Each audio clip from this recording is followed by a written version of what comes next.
3월 19일 수요 예배 자리에 나오신 우리 믿음의 동역자 여러분들을 환영합니다. 잘 오셨습니다. 우리 함께 이 시간 신앙 고백하심으로 예배 자리로 나아가도록 하겠습니다.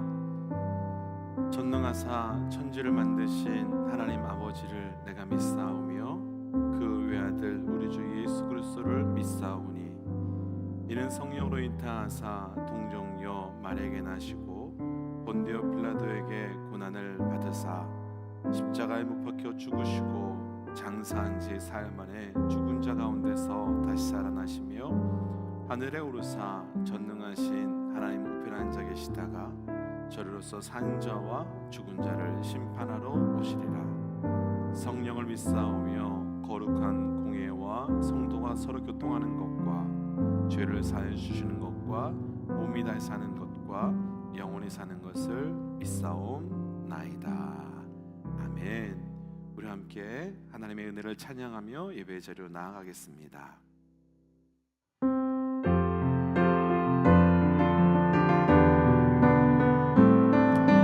하나님의 은혜로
성령이 오셨네.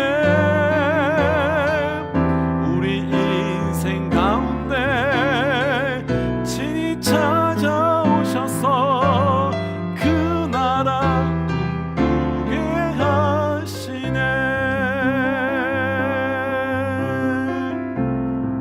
허무한 시절 지날 때, 허무한 시절 지날 때, 깊은 한숨 내쉴 때, 그런 풍경 보시며 단식하는 분 있네. 고와 같은 너희를 버려두지 않으리. 내가 너희와 영원히 함께하리라. 억눌린 자 갇힌 자, 자유함이 없는 자, 피난처가 되시는 성령님 계시네. 주의 영이 계신 곳에 참 자유가 있다네. 진리의 영이신 성령이 오셨네. 성령이 오셨네. 성령이 오셨네. 내 중에 보내신 성령이 오셨네. 우리 인생 가운데 친히 찾아오셔서 그 나라 꿈꾸게 하시네. 성령이 오셨네. 성령이 오셨네. 내 주에 보내신 성령이 오셨네. 우리 인생 가운데 친히 찾아오셔서 그 나라 꿈꾸게 하시네. 우리 함께 시간 기도하며 나아가십시다. 하나님, 우리에게 성령의 은혜를 허락하여 주신 것 감사합니다. 하나님, 오늘 이 저녁 성령의 은혜를 통하여 살게 하시고, 성령의 은혜를 통하여 호흡하게 하시고, 성령의 은혜를 통하여 걸어가는 자 되게 하여 주시고, 그래서 하나님 그 성령을 통하여 주께서 부으신 놀라운 은혜가 나의 삶에 고백될 수 있도록 역사하여 주시옵소서라고, 그 성령의 충만한 은혜를 구하며 성령의 충만한 은혜에 감사하며 함께 기도하며 나아가십시다. 함께 기도하지요. 기도하겠습니다.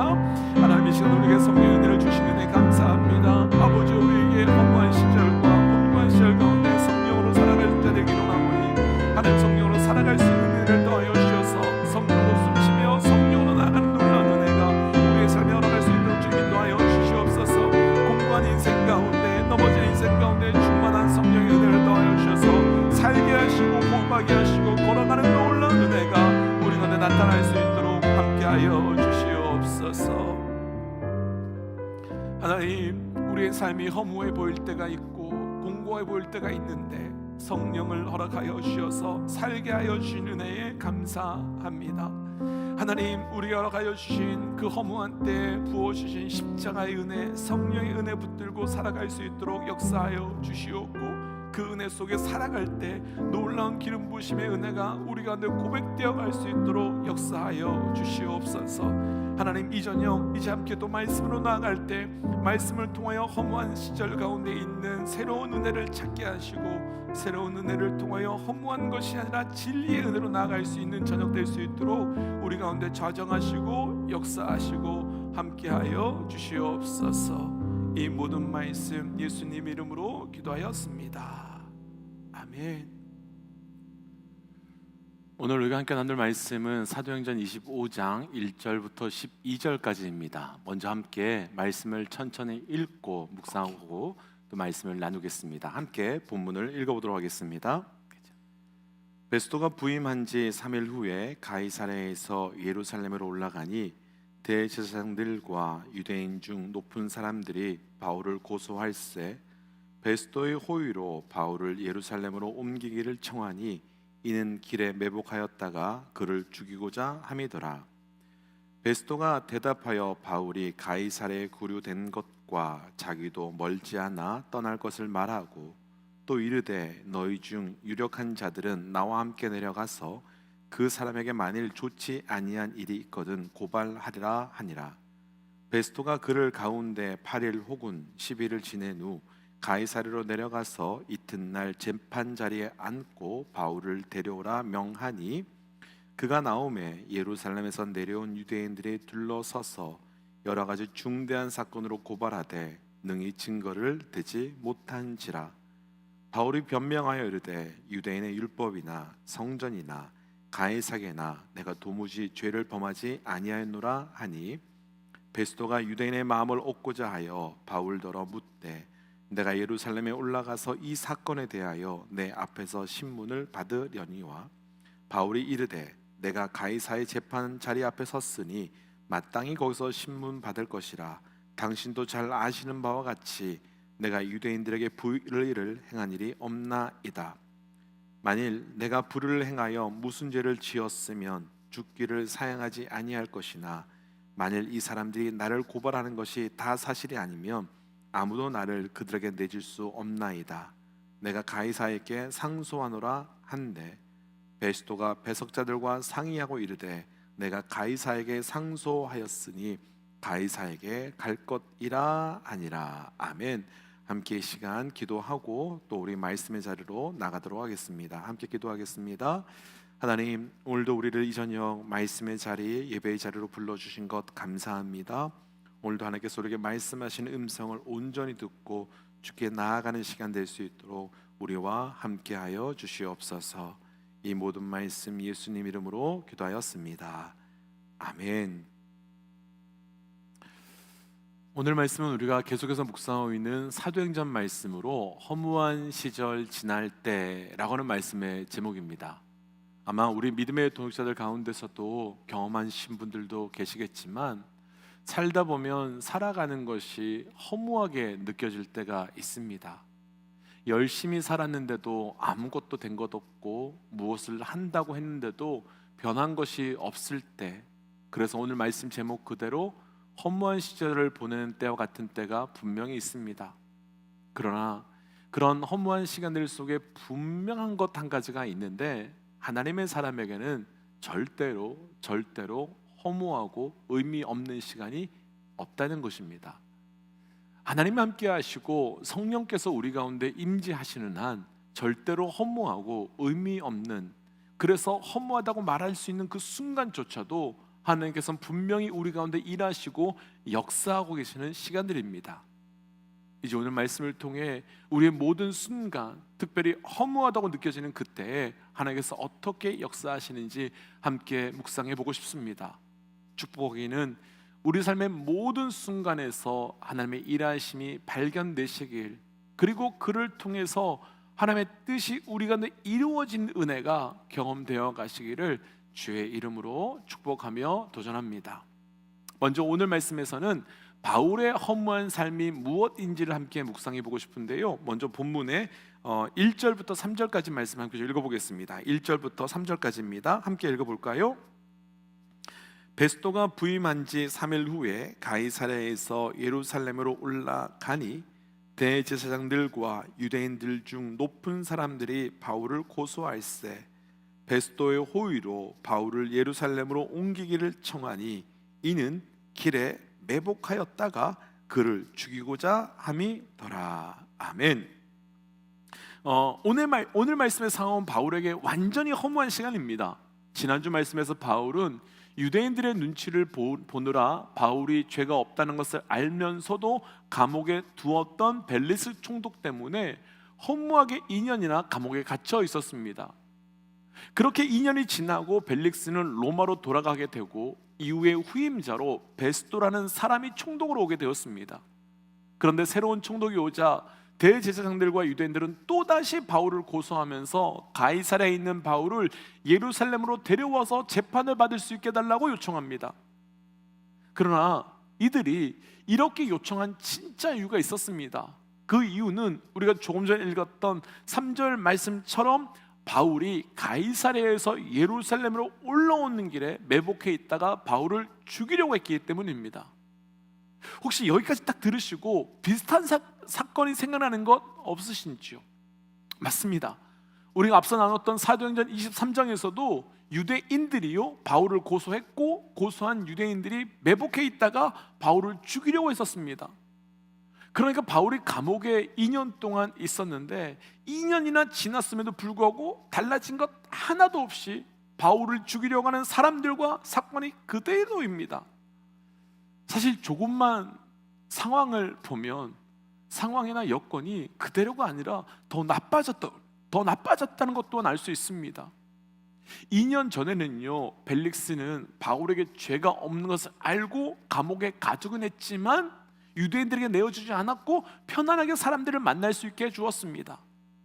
그런데 신임 총독 베스도는 달랐습니다. 오늘 말씀에 8절과 9절의 말씀을 보시면요, 유대인들의 마음을 얻어내고자 바울에게 예루살렘으로 올라가라며 유대인들이 원하는 대로 내어줍니다. 바울에게 예루살렘으로 올라가라는 말은 죽어라 라고는 말고 다름없습니다. 그럼 이 정도라면 바울의 입장에서는 감옥에서의 2년, 정말 허무한 시간입니다. 억울하고 힘든 시간이지만 정말 쓸데없이 아무것도 하지 못한 채 그냥 허송세월 보낸 것처럼 느껴지는 시간입니다. 이 장면에서 하나님께 질문하고 싶은 건, 하나님께서는 과연 2년 동안 무엇을 하신 걸까라는 질문입니다. 왜 하나님께서는 아무런 역사와 사건도 일으켜주지 않으셨을까? 그 질문입니다. 사실 이런 상황이라면 우리가 기대하는 것은 바울이 감옥에서 나왔을 때 유대인들의 마음이 변해 있거나 혹은 바울을 보호해주는 더 좋은 총독이 와야 하는데 2년이라는 시간이 허무해질 정도로 상황은 더 나빠졌습니다. 그런데 우리 삶에도 우리의 소망, 우리의 기다림, 우리의 노력, 우리의 수고가 아무런 쓸데없는 것처럼 허무하게 느껴질 때가 있습니다. 그래서 그런 시간이면, 이 시간이 지나고 나면 하나님께서 상황을 바꾸시겠지, 뭔가 역사하시겠지 라고 기대하지만 그 기대가 허무하게 무너질 때가 분명히 있습니다. 혹시 지금 우리 가운데 그런 시간, 아무런 의미 없는 고통의 시간, 아무런 의미 없는 허무한 시간을 보내고 계신 분들이 계신지요? 혹은 열심히 했는데 아무런 결과도 없는 허무함을 경험해 보신 분들이 계신지요? 그렇다면 하나님께서는 왜 우리에게 그런 시간을 주시는 걸까요? 왜 하나님께서는 그렇게 우리를 허무하게 만드시는 걸까요? 그리고 하나님께서는 그런 시간을 보내고 있는 우리를 향하여 무엇을 하고 계시는 걸까요? 이제 말씀을 통해 그 답을 찾아가 보겠습니다. 먼저 본문에 좀 길긴 하지만 9절부터 11절까지 함께 읽어보겠습니다. 9절부터 11절입니다. 베스도가 유대인의 마음을 얻고자 하여 바울더러 묻되 내가 예루살렘에 올라가서 이 사건에 대하여 내 앞에서 신문을 받으려느냐? 바울이 이르되 내가 가이사의 재판 자리 앞에 섰으니 마땅히 거기서 신문을 받을 것이라. 당신도 잘 아시는 바와 같이 내가 유대인들에게 불의를 행한 일이 없나이다. 만일 내가 불의를 행하여 무슨 죽을 죄를 지었으면 죽기를 사양하지 아니할 것이나 만일 이 사람들이 나를 고발하는 것이 다 사실이 아니면 아무도 나를 그들에게 내어줄 수 없나이다. 내가 가이사에게 상소하노라 한대. 아멘. 베스도 총독이요 마치 배려하는 것처럼 바울에게 예루살렘에 올라가서 신문 받는 거 어떠냐라고 묻는 말에 바울이 한 번도 생각지 못한 말을 하는데 나 가이사에 가서 재판받을 거야 라고 말합니다. 당시 로마 사람들에게는요 상소할 수 있는 권리가 있는데 상소할 경우에는 황제 가이사가 있는 로마로 가서 직접 재판을 받고 그렇게 상소를 하게 되면 황제를 만나기 전까지는 그 상소를 절대 취소할 수 없는 법이 있었습니다. 근데 지금 바울이 갑자기 자신이 가이사 황제에게 가서 재판을 받을 것이다 라고 말합니다. 그렇다면 이제요 무조건 바울은 로마로 가야 합니다. 나 가이사에 가서 재판 받을 거야. 이 말이 놀라운 것은 이 말 한마디면 바울이 이 위기에서 벗어날 뿐만 아니라 로마로 가서 하나님의 뜻을 실행하는 최고의 사건, 최고의 방법이 이루어지기 때문입니다. 어쩌면 바울도 자신이 그렇게 말을 해놓고 깜짝 놀랐을 겁니다. 왜냐하면 바울이 이런 방법을 진짜 알았다며 2년 전에 이미 말했을 텐데 이제서야 말하는 건 바울이 알아서 말한 것이 아니라 자신도 잊어버리고 모르고 있었는데 이 허무한 시절 가운데 바울을 찾아오신 성령께서 기억나게 하셨고 그를 통하여 일하신 것이 너무나 분명하기 때문입니다. 바로 여기서 우리가 기억해야 될 것이 한 가지 있습니다.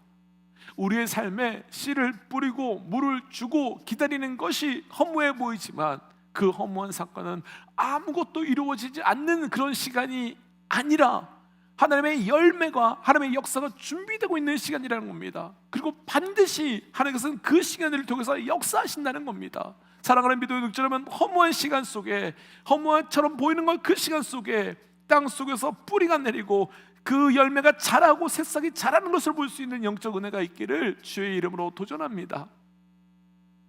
분명 바울은 로마로 가기 위해 예루살렘에 왔습니다. 그런데 문제는 바울이 예루살렘에 온 이후로 모든 것이 엉망이었습니다. 예상하지 못한 일들이 계속 벌어지고 있었고 뒤죽박죽 죽음과 공포의 죽음의 시간을 보냈고 지난 2년 동안 할 수 있는 것이 아무것도 없었습니다. 그런데 그 시간 속에서 바울은 가이사에게 가서 재판받겠다라는 말 한마디로 유대인들의 죽음의 위협에서 벗어나고 군대의 호위를 받으며 로마로 가게 됩니다.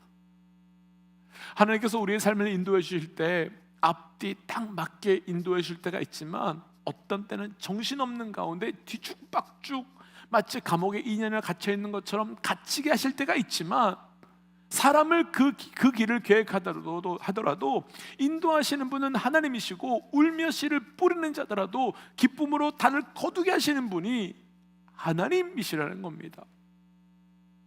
그리고 분명한 것은 폭풍 때문에 우리가 혼란스러워해도 하나님은 그 폭풍을 운행하시는 분이시며 그래서 폭풍 때문에 겁먹고 그것 때문에 아무것도 못하고 포기하고 있는 그 허무한 고통과 아픔의 시간을 보냈다 할지라도 폭풍의 끝에서는 우리가 생각한 것보다 더 빨리 하나님께서 보내시는 그 항구에 도착해 있는 것을 볼 것입니다. 그것이 바로 하나님의 역사이며 허무한 시간 속에 역사하신 하나님의 방법입니다. 바울 자신도 가이사에 가서 재판을 받을 거야 라는 말을 했을 때 놀랐을 것입니다. 그런데 그 다음 더 놀라운 것은 12절 말씀에서 바울의 말을 듣고 아무렇지도 않게 그래 라고 말하는 이 총독의 반응입니다. 이렇게 말하는 거 쉽지 않습니다. 왜냐하면요, 신임 총독 입장에서는 부임한 지 얼마 되지 않았는데 이런 일이 황제에게까지 보고가 되면 자기의 입장이 어려워질 수 있습니다. 평가가 나빠질 수 있잖아요. 그럼에도 불구하고 베스토는 그렇게 하라고 말합니다. 그럼 이때 베스토의 이 말을 듣고 바울의 마음속에 뜨겁지 않았을까요? 아, 진짜구나. 하나님께서 나를 이런 방법으로 로마로 보내시려고 벨릭스를 만나게 하셨고 2년 동안 그 시간을 보내게 하신 거구나. 이렇게 본다면요, 감옥에서의 허무한 2년의 시간이 그 어느 때보다도 빠르고 안전하게 로마로 가게 하는 하나님의 준비하심이 있었던 시간인 거지요. 그러니까 분명한 것은 우리의 삶에 하나님의 도우심은 우리가 허무하다고 말하고 고통이라고 말하고 아무 의미 없다라고 말하는 그 시간 속에 이미 이루어지고 있었고 폭풍 끝에, 안개 끝에 이미 완성되어 있다는 겁니다. 이런 사건이 구약의 말씀에서도 있었습니다. 창세기 22장에서 아브라함은 하나님께서 아들 이삭을 번제물로 드리라는 말씀을 듣고 모리아산으로 올라가 번제물로 죽이려 했었습니다. 그런데 그때 하나님께서는 아브라함에게 내가 너의 믿음을 보았다 하시며 수풀에 걸린 양 한 마리를 준비해 주셨고 이 사건을 우리는 여호와 이레라고 말하지요. 이 수풀은 가시덤불처럼 생겨서요, 열매도 맺지 못하고 아무 쓸모없는, 그래서 사람들이 걸어 다닐 때마다 옷에 달라붙는 아주 귀찮은 존재였다고 합니다. 이때 이상의 나이가 대략 15살 정도로 보니까 그렇다면 아브라함은 대략 115세 정도가 되었겠지요. 그러면 115세의 노인이 산을 올라갈 때 이 수풀이 얼마나 거추장스럽고 귀찮았겠습니까? 그냥 올라가기도 쉽지 않은 산에 이리저리 옷에 걸리고 그리고 상처나게 하고 자꾸만 올라가는 시간들을 지체하게 만드니 이 쓸모없는 수풀이지 않았겠습니까? 그런데 하나님께서 이삭 대신에 준비한 그 양을 어디에 걸어두셨습니까? 바로 그 수풀에 걸어두셨습니다. 그 가시덤불이라고 수풀이 없었다면 하나님께서 수양을 그 광야의 산꼭대기 위에 어디에 잡아두실 수 있었겠습니까? 두 사람이 올라오는 내내 쓸모없는 바로 그 수풀이 하나님의 은혜를 붙드는 도구가 되었습니다. 저를 비롯한 우리 대부분은 우리의 삶의 허무한 시간, 의미 없는 시간, 걸림돌과 같은 그 사람과 상황, 우린 그런 것 없게 해달라고 기도하지요. 그러나 아무것도 못하고 갇혀있는 허무한 감옥의 인연이, 상처만 냈던 가시덤불이 바울과 아브라함에게 하나님의 뜻을 이루고 하나님의 준비하심이 나타나게 하는 도구가 된 것처럼 우리 삶에 허무한 수풀이, 쓸모없는 수풀이, 쓸모없는 감옥의 인연이 나를 향한 하나님의 때, 나를 향한 하나님의 역사를 준비하는 과정이며 그 시간이 하나님의 소망과 역사를 이루어가는 통로이자 도구가 될 것입니다. 그리고 그 끝에서 이미 하나님의 일하심을 발견하는 시간이 이루어질 것입니다. 때문에 폭풍 속에 있어도 두려워하지 말고 폭풍이 끝나면 눈 뜨고 그 어느 순간에 이미 목적지에 와 있는 것을 보게 될 것입니다. 바울에게 있어서 감옥의 인연은 허무한 세월이 아니고 상처를 냈던 수풀은 쓸모없는 것들이 아니었던 것처럼 낭망하지 말고 한숨 쉬지 말고 포기하지 말고 우리 하나님이 허무한 시절을 통해서 역사하시는 새로운 길, 새로운 역사를 발견하여 나아가시기를 주의 이름으로 축복하며 도전합니다. 말씀 정리하고 싶습니다. 말씀 묵상하면서 바울에게 도전이 되고 위로가 되는 것 하나 있었습니다. 앞에서 나눈 것처럼 바울을 죽이려고 하는 유대인들과 상황과 환경, 그 어떤 것도 2년이 지났음에도 불구하고 변한 것 없었습니다. 그런데요, 변하지 않은 것이 하나 더 있었는데 바로 바울의 믿음, 바울의 사명에 대한 자세, 하나님을 향한 신뢰, 이것 또한 2년이 지났음에도 불구하고 조금도 바뀌지 않았습니다. 나아진 것, 좋아진 것 없음에도 불구하고 바울의 믿음은 한결같았습니다.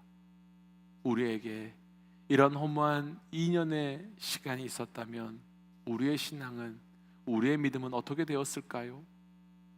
허무한 시간이 계속되고 의미 없는 패배의 시간이 계속될 때 우리의 믿음, 우리의 신앙은 어떨까요? 하나님의 뜻도 모르겠고 해석도 안 되는 시간 계속되고 분명 허무하고 아픈데 어떻게 해야 될까요?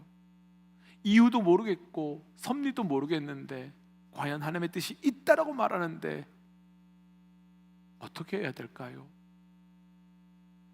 그때 우리가 해야 될 것은 우리 인생 가운데 찾아오시는 그분을 만나며 그분의 음성을 들음으로 허무한 시절 가운데 그 끝에 있는 새로운 주의 역사를 보고 듣고 누리는 것입니다. 축복하기는 우리의 삶에 허무한 시절이 있다면 그 은혜를 오늘 누려가시기를 주의 이름으로 축복합니다. 우리 함께 시간 주신 말씀 붙들고 이렇게 좀 기도하고 싶습니다. 하나님, 내 삶에 허무한 시절이 있습니다. 그 허무한 시절, 그러나 그 시간이 아무런 의미 없는 허무한 시절이 아니라 주의 일하심을 보고 듣고 발견할 수 있는 시간 되게 하여 주옵소서라고 함께 기도하겠습니다. 함께 기도할까요? 하나님, 우리에게 그 은혜를 더하여 주시옵소서. 주께서 말씀하신 게 내가 무엇인지 알게 되달고 주의 뜻을 깨달아가는 자 되기를 원합니다. 주님 말씀해 주시고 무수의 은혜가, 영광의 은혜가 내 삶에 나타나 아버지를 깊이 기울일 수 있는 삶이 될 수 있도록 인도하여 주시옵소서. 하나님